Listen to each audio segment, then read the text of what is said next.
அஸ்ஸலாமு அலைக்கும் வரஹ்மத்துல்லாஹி வபரகாத்துஹு. குர்பானி கொடுக்கும் வழிமுறைகள். அனஸ் இப்னு மாலிக் ரலியல்லாஹு அன்ஹு அவர்கள் அறிவித்தார்கள், அல்லாஹுடைய தூதர் ஸல்லல்லாஹு அலைஹி வஸல்லம் அவர்கள் 2 கருப்பு வெள்ளை செம்மறியாட்டு கடாய்களை குர்பானி கொடுத்தார்கள். அவர்கள் தங்களின் பாதத்தை அவற்றின் பக்கவாட்டின் மீது வைத்துக்கொண்டு அல்லாஹுவின் பெயர் கூறி அல்லாஹு அக்பர் என்று தக்பீர் கூறி அல்லாஹ் மிகப்பெரியவன் என்று சொல்லி அவற்றை தம்முடைய கையால் அறுப்பதை நான் பார்த்தேன். இந்த செய்தி ஸஹீஹுல் புகாரியிலே 5558 என்ற எண்ணிலே பதிவு செய்யப்பட்டிருக்கிறது. குர்பானியை நிறைவேற்றுகின்ற போது அதற்குண்டான வழிமுறைகள் முழுமையான முறையிலே பின்பற்றப்பட வேண்டும் என்று நாம் வழிகாட்டி தரப்பட்டிருக்கிறோம். அந்த அடிப்படையிலே அல்லாஹுடைய தூதர் ஸல்லல்லாஹு அலைஹி வஸல்லம் அவர்கள் குர்பானி கொடுக்கக்கூடிய தெளிவான நடைமுறைகளை நமக்கு தெளிவுபடுத்தியிருக்கிறார்கள். அவற்றை நபிமொழி தொகுப்புகளும் நமக்கு தெளிவுபடுத்தி காட்டுகின்றன. இஸ்லாமிய சட்ட நூல்களும் நமக்கு தெளிவுபடுத்தி காட்டுகின்றன. ஒரு தடவை அல்லாஹுடைய தூதர் ஸல்லல்லாஹு அலைஹி வஸல்லம் அவர்கள் ஒரு நபித்தோழரை பார்க்கிறார்கள். அவர் கத்தியை தீட்டியபடியே ஆட்டை படுக்க வைக்கிறார். அதை கண்ட அல்லாஹுடைய தூதர் ஸல்லல்லாஹு அலைஹி வஸல்லம் அவர்கள், இந்த ஆட்டை ஒரு முறை மௌத்தாக்க நினைக்கிறீரா அல்லது பல முறை மௌத்தாக்க நினைக்கிறீரா? நீ ஆட்டை படுக்க வைப்பதற்கு முன்பாகவே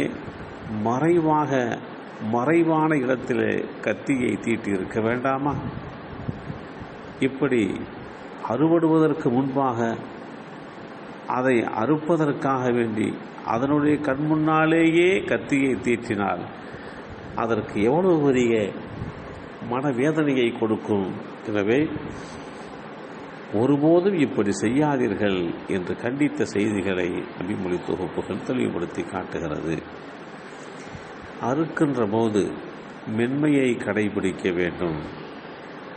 தண்ணீர் கொடுத்து ஆட்டினுடைய அசுவாசத்தை உண்டாக்கி கொண்டு அந்த ஆடு மிரளாமல் அசுவாசம் அடைந்த நிலையில் இருக்கக்கூடிய சூழ்நிலைகளை அனுசரித்து தான் அதை குர்பானி கொடுக்க வேண்டும்.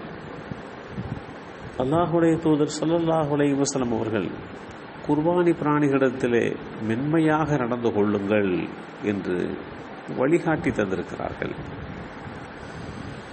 ஒரு நபித்தோழரை கடந்து சென்றார்கள். அவர் தனது ஆட்டின் காதை பிடித்து இழுத்து கொண்டு வருகிறார். இதை பார்த்த அல்லாஹுடைய தூதர் ஸல்லல்லாஹு அலைஹி வஸல்லம் அவர்கள்,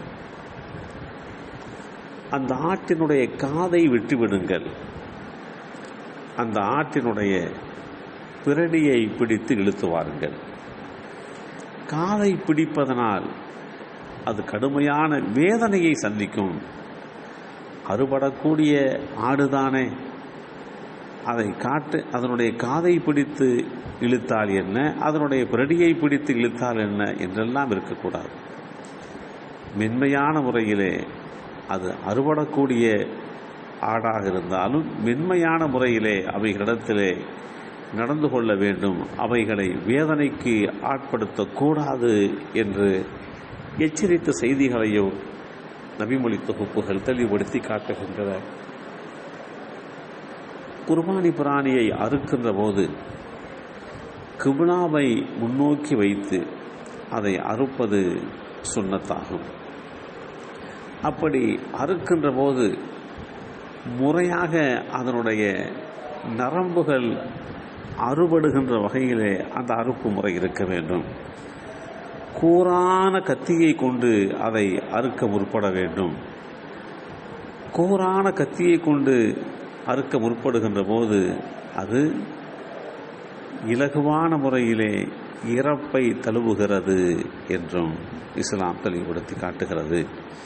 எல்லாம் வல்ல அல்லாஹு தாலா நம்முடைய குர்பானியினுடைய வழிபாட்டை முறையான நடைமுறைகளை பின்பற்றி நிறைவேற்றுகின்ற வாய்ப்பை அல்லாஹ் நமக்கும் நம் சந்ததிகளுக்கும் வழங்கி அருள் புரிவானாக.